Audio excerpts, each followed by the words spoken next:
Ladies and gentlemen, welcome to Tuesday Night Football with the Fantasy Football Podcast. Not real football, just fantasy football. We're talking about football. We're all about football. Cyclops 2020. How you guys doing tonight? We're good in the house, and looking forward to week 4, whatever it may bring with all the crazy news coming out today, as most people have heard. Right. So what we're going to looking good. Was it looking good and feeling good, Lewis? Feeling good, Lewis. So tonight, guys, we're going to give some news, some updates to everybody. And then we're also going to talk about your waiver wire, and that's what I think people want to hear. They tonight is the deadline for a lot of teams, and they want to know who should they pick up. Now, we really didn't go into who they should drop, and maybe that's something else we can talk about. But we're gonna look at let's say the majority of what's out there as far as who's available on waiver wires across the country, and suggest to you guys who we think you should be picking up. But of course, throughout the show, you can give us a call at 772-800-BUZZ, or just go ahead and put a question in the comments section, and we'll get to it. If you have a question about maybe who you're thinking about dropping, who you're thinking about picking up, that's what we're here for, guys. We're here for you. But before we start, I have a very important question for you guys. If you could only have one flavor of ice cream for the rest of your life, mint chocolate chip. Flavor would it be? What? Mint chocolate chip. Easy. Mint chocolate chip. I'm OG. That's not a bad one. Rocky Road. Rocky Road, baby. Rocky Road. Okay. Well, I give you to the end of the show to change your mind, but I'm also curious what other people think. What about you? Those are two contenders. If I had a top 5, those two are in it. I'm really not sure yet, but I like your answers with that. So we also want to know what you think. Give us a call, 772-800-BUZZ or 2899, or go ahead and question in the comment section. We're going to get right into it, guys. Are we going to take an ice cream break during the show, though? Absolutely. Well, now we are. Absolutely. So, Keith, though, why don't you update us? Why don't you tell everybody what's going on in the NFL right now? Absolutely. And I think we knew going into this season, this was going to be an extremely unique, drama-filled season. We actually got a call. I don't mean to cut you off. Oh, let's take that call. All right. So we'll go ahead. We'll take the call. Hello. How are you? Welcome to the Buzz. Yes, this is Kenneth in Texas. Hey, Kenneth. I'm in a 12-team PPR, and I just got a trade offer. I would have to give up Mike Davis and Will Fuller. In exchange, I would pick up Ronald Jones and CeeDee Lamb. Is that a trade I should consider? Who are your other running backs? I believe I still have Rex Burkhead, and I forget the name of the other one right off the top of my head. Oh, Mike Davis is only going to be good for a few more weeks. Another few weeks, yeah. And who was the wide receiver coming with that? He's getting up Davis and Fuller. He's getting CeeDee Lamb and Ronald Jones. But you said your other running back is Rex Burkhead. So that can't be. I mean, what are all your running backs is what we're asking for. I don't think he remembers. You said. Oh, okay. So, I mean, I would say you're obviously hurting at wide out if you're doing that, and CeeDee Lamb is definitely an interesting proposition. I don't know that I make that trade. Ronald Jones and Leonard Fournette are splitting carries. It's a little more of the Fournette show, if you ask me. I don't love anyone in that backfield because – Hold on, Keith. He just said his other running backs are David Johnson and Melvin Gordon. So these are David Johnson's having a disappointing season, but he is serviceable. So I think the benefit of getting Lamb, although Fuller's been getting some targets, but I think the benefit of getting Lamb, maybe you should do this, but I'll tell you this, Kenneth, that trade is not going to make you or break you. It's not really a blockbuster trade. I don't think it's going to hurt you, but I also don't know how much it's going to help you. But, it's about having fun, right, guys? If you want to have those players on your team, go for it. If you don't or you don't care, then don't. It's really not. Yeah, that trade is kind of a wash when you really look at it. You're not really improving your team much, but maybe it's a player you want on your team because you think they have potential. But really, it's mostly a wash. Mm-hmm. I agree. I'm leaning towards no, just because there's so many mouths to feed. in Dallas. They do have to throw like crazy because that defense is terrible. But I do like Mike Davis. Who knows if McCaffrey comes back, if he's going to continue to stay healthy, he could re-aggravate that injury. I from what I just saw from Mike Davis, I like him. I probably wouldn't pull the trigger on it, but like they're saying, it's not going to make you or break you. Right. All right. So, Kenneth, before we get back to the news and the updates, or I should say start the news and the updates, do you have any other questions? No, thank you, though. All right. Well, Wait, hold on. What's his favorite flavor of ice cream?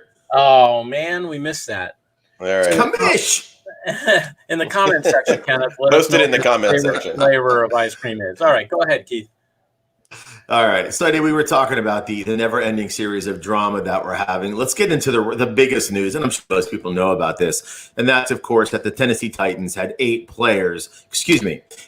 members of their organization, 3 players and 5 staff, that tested positive for the COVID virus. Now, let me remind you, these have not been 100% verified. And what I mean by that is Stafford and a couple guys in Detroit came out as positives, only to find out later that they weren't. So it is looking like it is accurate, but stay tuned for further details on that. Now, the ramifications of this, of course, the team that they played, the Minnesota Vikings, both Tennessee and Minnesota has no confirmed cases at this point, but both of them are being especially careful, and they're not having any team participative activities until otherwise noticed. So that is big because they're not able to run through practices. They're not able to do game walkthroughs, and that is a big deal, and it might actually possibly suspend those games to be played at a later date, which also impacts their foes, or who they're going to be playing, which will be Houston and Pittsburgh. So you have to stay tightly on top of that news. It's a big deal, impacts an enormity of fantasy players. Big news there. Just so you know, the NFL has already come out and said they do plan and want to have games with those teams this weekend. One of the options is to move it to Monday night. But again, I think it will be a day-by-day changing situation. So keep an eye on it. Something to monitor. Absolutely. We knew this is at some point in the season, this was going to rear its ugly head, and let's see how the NFL responds. Very interesting. So some of the notable injuries this week, and not in any order of particular prominence, but Dallas Goedert went down in his game. It looks like a small fracture, is going to be out for at least 3 weeks. He's been put on the short-term IR. We already talked about Minnesota and Tennessee suspending. We just minimized. Yeah, just interesting news, not injury, but Darrell Henderson looks like he's going to get the starting nod for the Rams. He's had an incredible week last week, but he's been named the starter. We know Nick Foles was named the starter in Chicago over Trubisky. That really helps out Allen Robinson. Chris Godwin went down with a hamstring. He's expected to miss some time, could be a few weeks there. Going to make up for some interesting wide receiver plays there. Henry Ruggs went out with knee and hamstring injuries. And the Raiders are actually a bit concerned about this. So they're pretty banged up there, which actually makes their starting wideout now Hunter Renfrow, who actually once Brian Edwards was another receiver in Las Vegas that got banged up. And once it was just left to Renfrow, he actually started producing nice numbers. We're going to get into that. This keeps flipping down. Moving along, we have Tyrod Taylor, who looks like he might actually come back. Again, this isn't just injury news. This is also updates. And this is interesting because, first of all, Herbert's been playing pretty decently, had a couple fumbles, but this impacts in a big way that backfield, because when Tyrod Taylor was in, he was not throwing the ball out of the backfield to Eckler and to Kelly, and that's where Eckler has been shining. So you really need to closely monitor that. I'm not going to say I would ever bench Eckler, but it's definitely going to change the landscape of that backfield if Taylor does play in place of Josh Herbert. Jordan Reed lands on the IR, can miss 6 to 8 weeks. It's a big deal for people that had Kittle. They were very nicely substituting Reed in until he got hurt. He was becoming a favorite target for Nick Mullins. Which was not a surprise. Exactly. If there's anything you know about Jordan Reed, great player, can never stay healthy. The interesting note there is George Kittle looks like he is going to make it back. Indy, their never-ending rotisserie wheel of injured receivers. Michael Pittman has a compartment leg syndrome in his calf, is undergoing surgery. He's going to miss some time as well. This always minimizes when it does that. As you know, Paris Campbell was already limited there. It looks like Philip Lindsay might be making his way back, which is interesting. It's going to impact you if you have Melvin Gordon, but take a look at that and see how that matchup looks for you. Very interesting. Tariq Cohen is now out for the season with an ACL tear. That's going to impact David Montgomery, obviously. Cordarrelle Patterson's going to be filling in that passing down role in that mop-up work. We already talked about Nick Foles now coming in the starting position in Chicago. And then Chris Carson. He hurt his knee, and that's considered possibly... He did not hurt his knee. Well, yes, somebody hurt his knee. He got hurt. Yes, and Pete Carroll was livid about this. Very terrible. And if he wasn't on my fantasy team, I wouldn't be so upset about it. But I know he's on mine as well. I mean, that is so bad, and now they're desperately hurting people. That's unacceptable. And it felt like he was really starting to get into his stride. He was starting to get more carries. He's been excellent out of the backfield for possibly playing with the MVP of the league and Russell Wilson. But luckily, the news was good. It looks like it's only going to be a 1 to 2 week injury. But if you have, Brad's going to talk about, Cyclops going to talk about running backs and what to do with that. Deshaun Jackson got injured. He's considered day-to-day with a hamstring injury. And they are remaining optimistic. And then John, hamstring industry. Everybody has one. Everybody needs one. There's definitely an industry there. So funny. Interesting. John Brown failed to catch a pass. I just thought that was incredibly interesting. He got hurt. He was only in for, I think, 7 offensive plays or something like that. Yeah. Yeah. Russell Gage. Wait a second. We got some breaking news. What's that?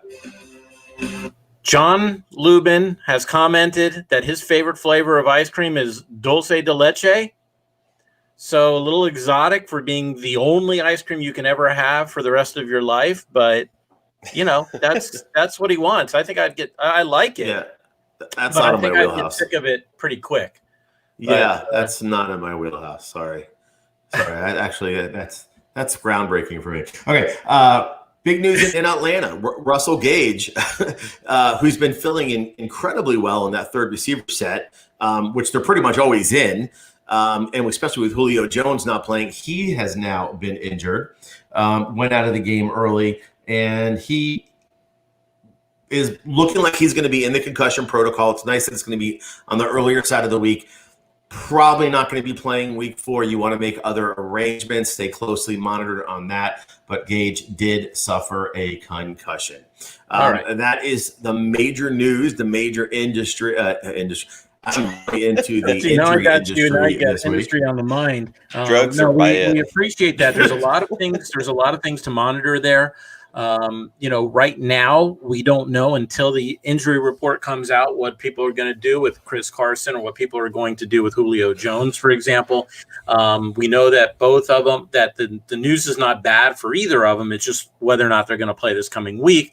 And if we're going to do our show on Saturday morning, we can give an update at that point.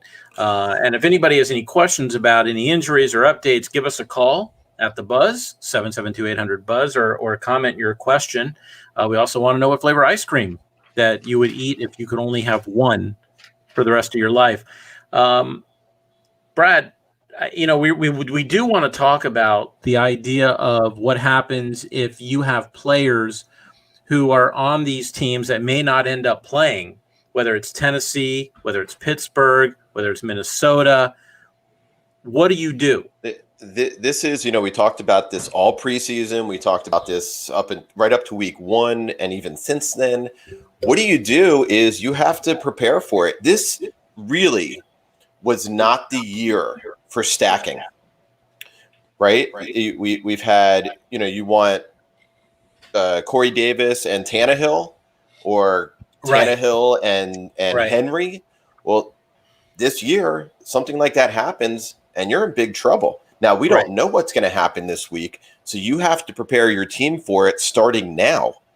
And it may take, a lot of people have put Now, they may not say until Saturday that the game's not on. So even people that put extra spots, like COVID spots, for this situation may not be able to do things until Saturday. So you may have some tough decisions to make about players to pick up on other teams and people to hold on to or not hold on to make room for your spots. And, we're going into week 4. Week 4 will be a quarter of the season after we play this weekend. I think we're all surprised it has taken this long for this to come up. Now, we don't know what's going to happen or forward now, right? What's going to happen moving forward? Is this something now? Is this a blip? Or is this something that we're going to see moving forward? We do have some news, some breaking news right now. Adam has commented that his one flavor would be rum raisin. I don't know why I'm friends with this guy. He's a Jets fan.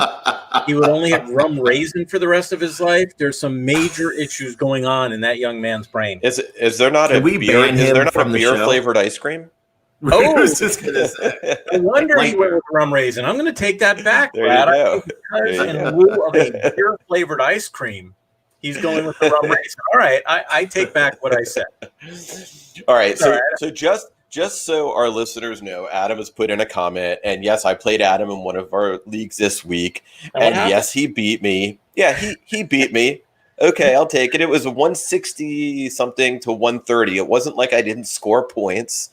And just so you know, probably most likely the reason now, Adam is not a longtime fantasy player. Maybe other fantasy things we don't know, but he most likely beat me because he listens to this show every week. That's a good point. So you're welcome, Adam. I see what you did there. I helped him draft in another league, and then he ended up using that same philosophy for the Lubin draft. So, he's got both of us to thank. John does have a question. Should I hold Gage? I got no one else other than dropping Preston or Jefferson or Samuels.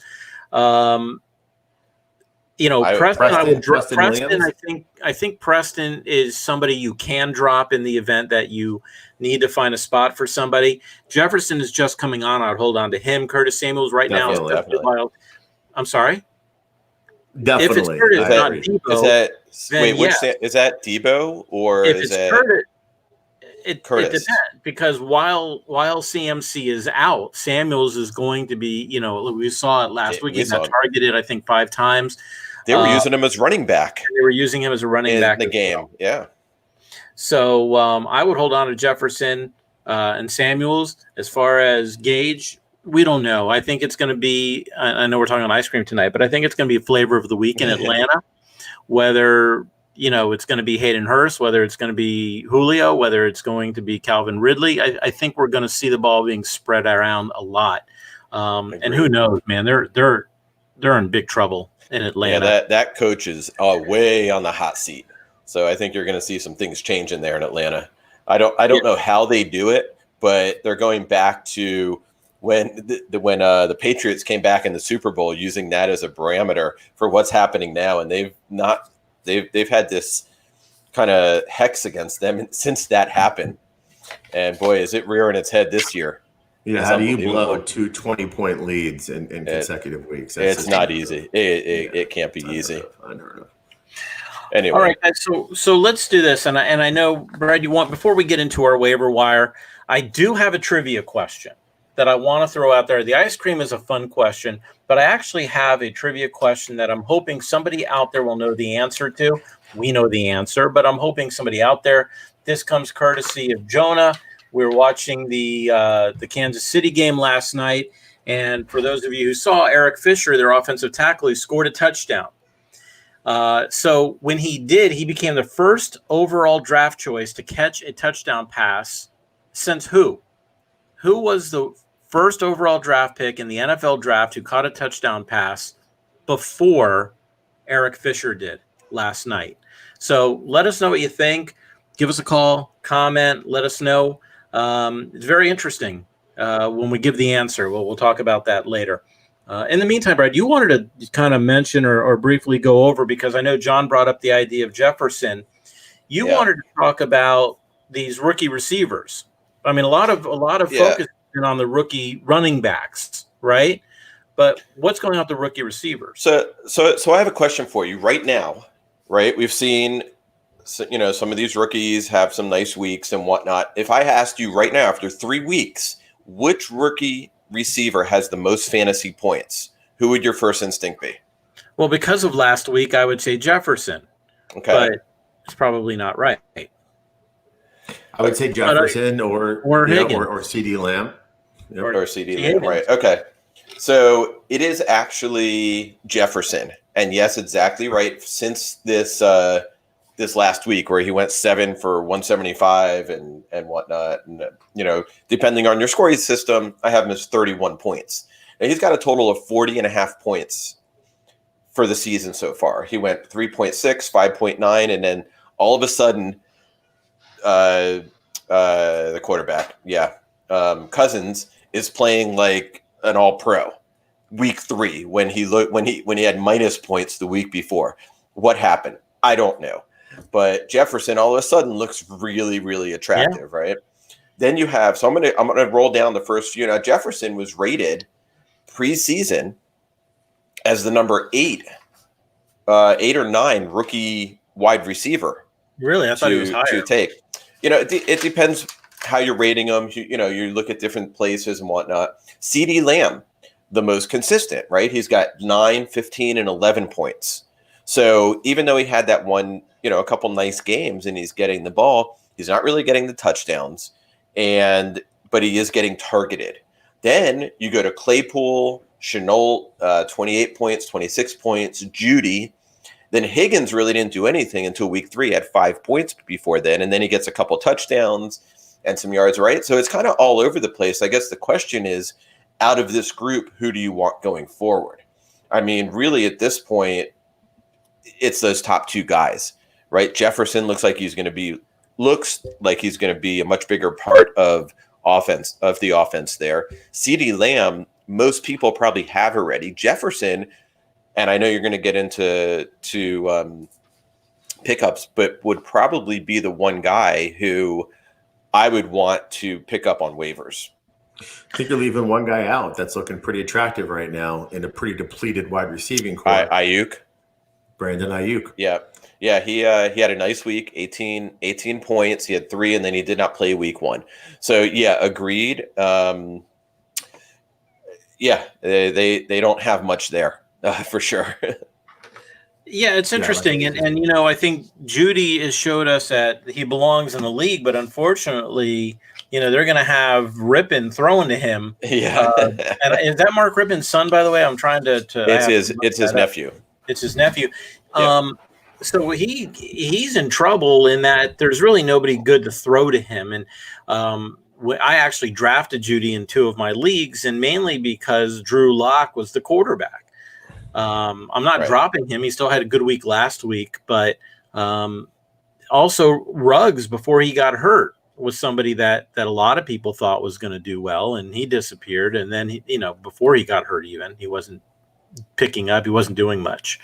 But I agree. I agree with you, Brad, and it's very interesting. We talk a lot about the running backs, but it's interesting to hear about the receivers. Yeah. Now, when you're looking at dynasty leagues, obviously you're looking at this differently. We're talking about redraft leagues, so that's what we're sticking with. Okay, so let's do this, guys. Let's now take this. Let's jump into the waivers. If you have any questions, if you have an answer to the trivia question, give us a call. We'd love to hear from you. And it's 772-800-BUZZ. Yeah. No, so I just wanted to say in our comment section, now if you don't read the whole sentence, this is very interesting. It says from Jonathan Lubin, it says Mo Cox also looking like fun. I think John wants Mo Cox, but might need some explanation on that, please. What's his favorite flavor of ice cream? It says Mo Cox looking like fun if desperate. Hey, maybe not that there's anything wrong with it, but I'm going to get to that in tight ends, believe it or not. So, actually, reading the whole thing is actually even the most funny. Mo Cox also looking like fun tight end if desperate.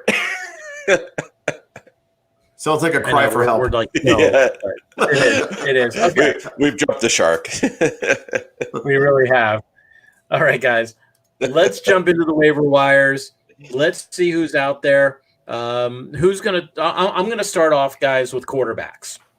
Most people have the quarterback they need. Most people aren't streaming quarterbacks. They're not looking for quarterbacks, but there are some out there to think about. A lot of people jumped off the Kirk Cousins bandwagon after the first few weeks. He went from absolutely terrible in week 3 to not so terrible in week 4. And even though he threw a couple interceptions, he started connecting with Jefferson, like you said, and he ended up throwing for 251 yards and 3 touchdowns.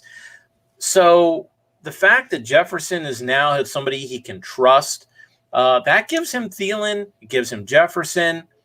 They've got a great schedule moving forward. They play at Houston, who has no defense, at Seattle, great team, no defense, Atlanta, no defense, then a bye, which they might lose, and then at Green Bay, who also has not a great defense. So Kirk Cousins is somebody to think about. The schedule likes him. Things are starting to come together there. So I'm just throwing that out there. If you need somebody for just this week, and you want to keep an eye on our updates and the injury report, Nick Mullins, guys, he threw for 343 yards and a touchdown. And I know it was against the Giants. All right. Yeah. But he's actually going to get a little bit of his offensive help back this week. And they're playing a terrible Eagles pass defense. So we don't know when Garoppolo's coming back. This isn't a long-term thing. As soon as Garoppolo comes back, Mullins takes his spot back on the bench. But he's got Philly, then he's got the Miami defense, then he's got the Rams defense, New England, and Seattle. So for now, for this coming week, Nick Mullins is not a bad stream. Nick Foles, speaking of Knicks, you had Mullins, now you got Foles. He looked pretty good, guys, in his comeback over the Falcons, and I know it's the Falcons, but he had 188 yards, 3 touchdowns, and an interception, and that was in relief of Trubisky. So it wasn't like he started the game with those stats. The schedule's not great moving forward, but if you have a 2 QB league and you need somebody, Nick Foles might be your guy. And finally, Old Man River, the man with the beard, Ryan Fitzpatrick. He has been an underdog his whole life. People don't believe what he can do. As Dolphin fans, we see it week in and week out. But the thing is, guys, this week he plays against Seattle. And Seattle, through 3 games, has given up 104 completions. So if you're looking for somebody, Fitzpatrick is not a bad stream for this coming week. They play Seattle. Then the week after, they play San Francisco. Then they play at Denver, then the Chargers, and then the Rams. So Ryan Fitzpatrick, not a bad ad. Let's talk about running backs, guys. All right, so running back, there is not a ton this week like there was after week 2 with all the injuries. There are a few injuries this week, starting with Chris Carson, right, in Seattle. So the obvious choice there is Carlos Hyde. There's really not much more to say there. Carson's not going to play. Hyde is going to be in. He's going to be the guy. What about do you think that he's going to get the majority of the carries? I would imagine he's going to get a majority of the carries when they do get carries. I mean, you might see 70 passes from them throwing this week. They seem to be on they want to get I mean, look, they like the idea of Travis Homer. He has come in the past, and he has shown what he can do. I believe he's from is he from Miami? Travis Homer. So he's somebody that might end up sharing carries with Carlos Hyde. I'm not saying Hyde's a bad pickup. I'm just saying just be wary of the fact that this is not a no-brainer. That Travis Homer will probably also remember who you're dealing with and what team you're dealing with, and what coach you're dealing with. So Homer may end up getting some carries. But go ahead. I'm sorry. Yeah, so then you move on. That is they're throwing a lot, so it's going to be a good pickup for PPR and half point PPR with. He should be getting catches out of the backfield. They seem to be on a pace to try to get Wilson the touchdown record. So kind of like Mahomes, they could have run it in a few times, but no, he's throwing 1 and 2 yard touchdowns. Were they just trying to keep pace with Wilson? Maybe, who knows? Good for your quarterbacks. The next is Wilson out in San Francisco, right? A lot of people got on the McKinnon bandwagon last week. Not bad. McKinnon had 14 rushes for 38 yards and 3 catches for 39 yards and a touchdown. Not terrible, but 2 yards a carry certainly isn't lighting up 2.5 yards per carry.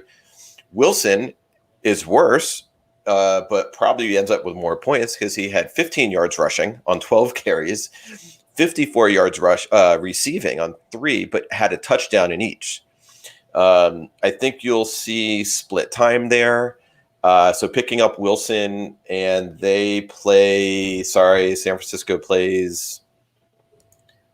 I don't have a. They have a nice matchup for whatever. Yeah, they have a nice matchup this week. So they play Philly. Right, very nice matchup. Something to look for. There's a very good chance that Mostert does come back, and in that event, I would not play either. Agreed. And even when Mostert was there, he was splitting time anyway. Even. He was. But yes, I agree. But yeah, I mean, there's not a lot of running backs to stream this week. You have Burkhead, who had a nice week. He gets 7 carries and 7 catches, both for 49 yards, and he gets 3 touchdowns. What's your thought on Myles Gaskin? I was just going to say one guy to be interesting is Myles Gaskin. Yeah, no, Gaskin's very interesting, but I think he got streamed a lot last week.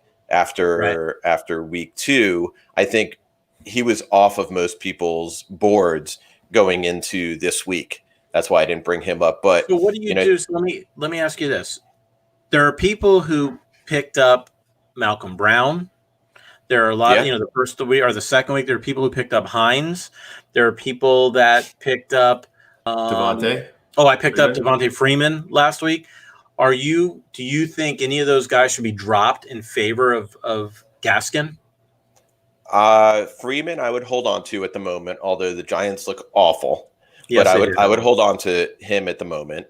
Who is the other one you said? Hines. Hines, Hines didn't have a terrible week. I know a lot of people dropped him after week 2. They picked him up after week 1. I believe he had about 8 points week 3. I don't know. I mean, Gaskin, if you're looking for someone long-term, I would probably pick up Gaskin and drop Hines if he's available. Yeah. All right. I was just curious. Again, hoping I that would drop these guys. Malcolm Brown, though. I think Brown for sure. Yeah. I think we've seen now the shift in LA. Yeah, with the running backs. It does look like it's going to be Henderson. If Akers comes back, it might be Akers before Brown. Right. Brown was a little unfortunate with his finger issue, right? So he goes out and Henderson comes in and looks good. It just kind of happens. And going back to quarterback, in San Diego, LA, but I know you're talking about. Herbert. How do they bring Taylor back? I mean, this guy's looked, pretty good. He threw a couple of interceptions, but he's looked very solid through 2 weeks. And you go out and you draft this guy in your first pick. I don't know how they take him out. It's a completely different offense with Tyrod Taylor versus Herbert. So, they drafted Herbert, but the thing is they're not winning, Right. So I think they're going to try to figure out how they're going to win. Yeah. The only, and again, you're going down the line this week for running backs. The only other running back that might be decent potentially to get on your team, maybe not necessarily, hopefully you don't need it for this week, but Hill in Atlanta, getting some more carries, getting catches out of the backfield. Gurley is getting the majority of it, and most of the time they're throwing because they should be running more. Hill because looks so much better than him. He looks better, but I think the experience and who knows what's going on in Atlanta.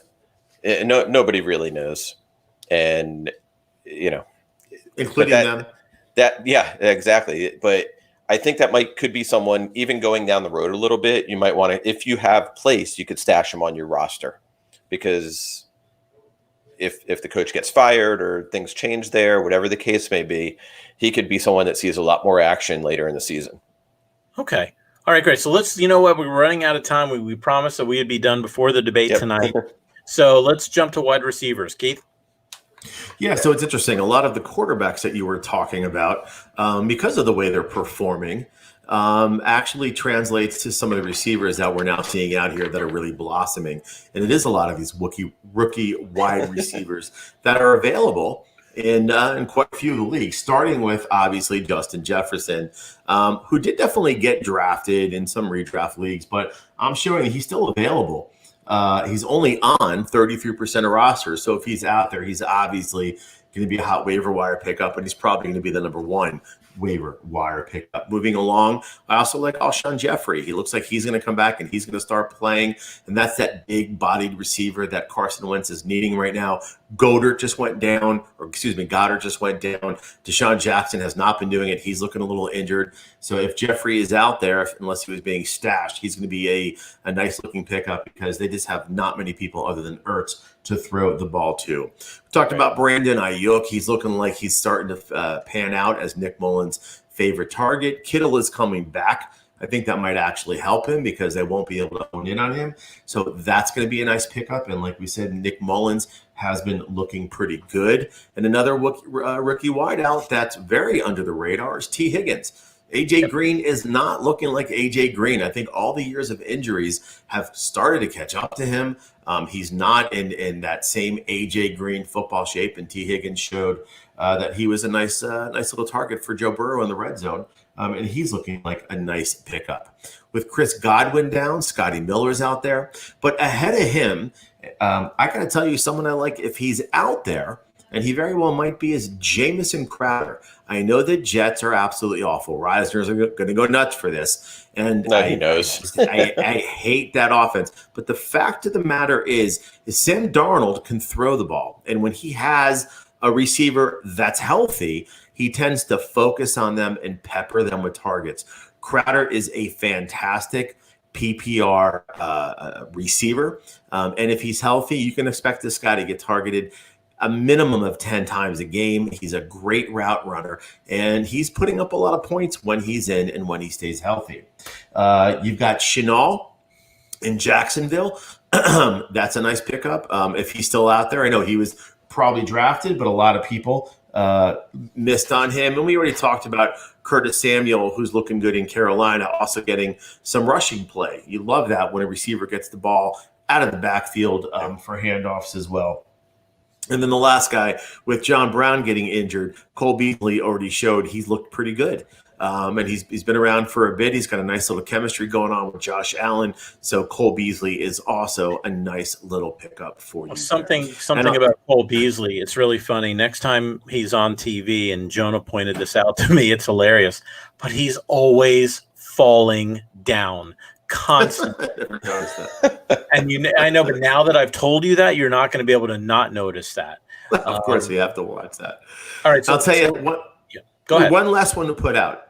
So there's a lot of times you have everyone's waiver wires primarily going to happen tomorrow. You might miss on a bunch of these guys. You get outbid. So then what do? You're going to go to that next tier. Someone very interesting to look at would be Preston Williams. You're going to have a shootout with the Dolphins going against Seattle, and right now it looks like the MVP and Russell Wilson. Fitzpatrick's going to have to air it out like crazy. Parker, I'm sure, is already gone. So if Preston Williams is available and you miss on all those others, take a look at him because there's going to be a lot of air yards going around in that game. All right, thank you. So I'm not going to go into a lot of detail. I'll just hit on tight ends real quick. So we were joking about Mo Alley Cox or MAC, the Mac Daddy. He's somebody to take a look at. Eric Ebron, also somebody that people have forgotten about. He's coming back now.